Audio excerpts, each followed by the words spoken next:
আসসালামু আলাইকুম guys, Rocky rapid নিয়ে কিন্তু আমি আগেও একটা ভিডিও আপনাদের আপলোড করছি। আর মাত্র 3 দিন সময় আছে ওয়ালেট কানেক্ট করার। যারা এখন পর্যন্ত রকি র্যাপিডে ওয়ালেট কানেক্ট করেন নাই তারা অবশ্যই ওয়ালেটগুলো কানেক্ট করবেন। এখানে কিছু কিছু এক্সচেঞ্জারে কিন্তু এই রকি র্যাপিডগুলোর লিস্টিং হবে, যেটা এখানে দেখতে পাচ্ছেন। এটা কিন্তু ভালো পরিমাণে আপনাদের এখান থেকে আর্নিং দিবে। তো এখানে দেখতে পাচ্ছেন, আমরা যদি অ্যাডপ সেকশনে যাই, এখানে টোন ট্রানজ্যাকশন না করলেও কিন্তু আপনারা পেমেন্ট পাবেন।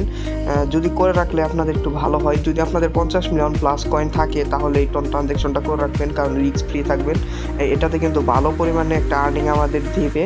এখানে আর্ন সেকশন আছে, আর্নে যদি আমরা যাই, আর্নে যাওয়ার পরে দেখতে পাচ্ছেন এখানে কিছু টাস্ক আছে। এই টাস্কগুলো কমপ্লিট করেও কিন্তু আপনারা এখান থেকে আর্নিং করতে পারবেন। তো আমরা এখান থেকে যদি ফ্রেন্ড অপশনে যাই, এখান থেকে আমরা কিন্তু এই রেফার লিঙ্কটা আপনাদের আমার টেলিগ্রাম চ্যানেলে পেয়ে যাবেন। আর এই ভিডিও ডিসক্রিপশন বক্স এবং পিন কমেন্টে এই চ্যানেলে দেওয়া থাকবে। তো